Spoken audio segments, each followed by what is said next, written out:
Vážený pán prezident, vážení hostia, milí spoluobčania.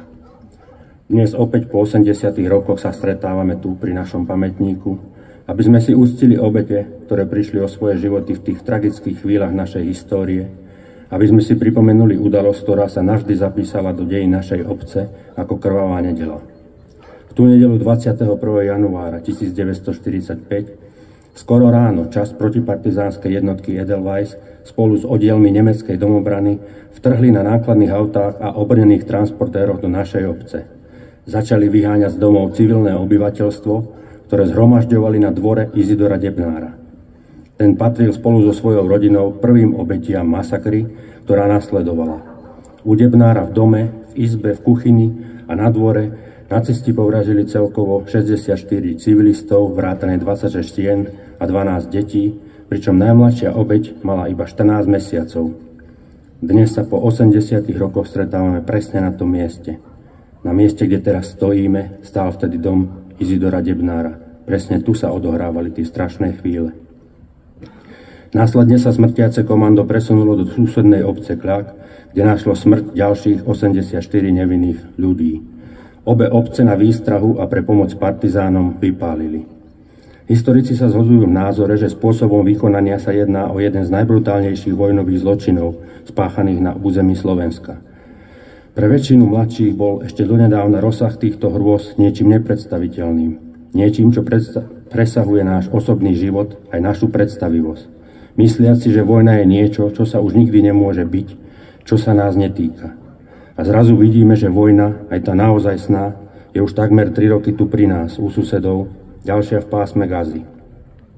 A že žiaľ podobné príbehy sa odohrávajú aj na mnohých miestach dnešného sveta, ani nie tak ďaleko od nás, že je veľa podobných dolín, miest či dedín, priveľa nevinných mŕtvych, veľa humanitárnych katastrof. A tak sa nám treba zamyslieť, či je dosť vo svete počuť náš hlas, naše výpovede. Veď takmer každý z nás v tejto časti obce, vrátane mňa, sme prišli o nejakých predkov. O ľudí, ktorí tu pokojne žili, pracovali, stávali domy, vychovávali deti.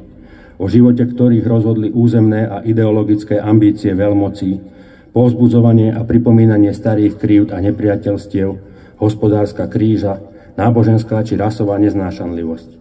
Toto všetko viedlo k rozmachu a podpore extrémistických hnutí naprieč Európou a vypuknutiu celosvetového konfliktu na konci 30. rokov minulého storočia. O chvíľu tu máme 30. roky ďalšieho storočia a vidíme, že ľudstvo je nepoučiteľné. Rivalita medzi veľmocami sa prehlbuje v regionálnych konfliktoch, pretekoch zbrojení a diplomatickej konfrontácii. Do toho sa mieša ekonomická nerovnosť, klimatické zmeny a rýchly technologický pokrok, spojený aj so šírením dezinformácií, ktoré prispievajú k polarizácii a oslabujú dôveru v inštitúcie, médiá a medzi ľuďmi navzájom. Politici často využívajú stratégiu polarizácie na mobilizáciu svojich voličov. Sociálne a ekonomické frustrácie vedú opäť k nárastu extrémistických hnutí a radikalizácii jednotlivcov. Hoci je súčasná situácia vo svete, aj u nás na Slovensku plná napätia, stále existuje nádej na zmenu. Riešenie globálnych problémov si však vyžaduje odvahu, spoluprácu a ochotu hľadať kompromisy. Každý z nás môže prispieť k lepšej budúcnosti tým, že bude podporovať hodnoty mieru, solidarity a spravodlivosti, podporovať dialóg, viesť mladých ku kritickému mysleniu. V čase, keď sú rozdiely medzi ľuďmi často zdôrazňované, je dôležité hľadať cesty, ako objaviť to, čo nás spája.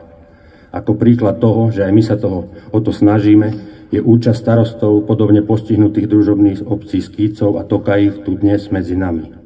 A ako príklad ľudskosti a solidarity by som rád vyzdvihol materiálnu pomoc, ktorej sa nám aj Klaku dostalo v tých ťažkých povojnových časoch od občanov českého mesta Napajedla a tak vznikla tradícia dlhoročného priateľstva, dôkazom čoho je aj účasť pána starostu a miesto starostu mesta Napajedla na dnešnom spomienkovom zhromaždení.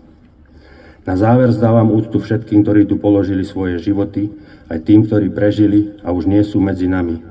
Je pre nás všetkých cťou, že čestné miesto tu dnes medzi nami zaujali poslední žijúci, priami účastníci týchto udalostí, pani Šurianska a pani Fröhlich, Ivan Maslen a pán Jan Adamov.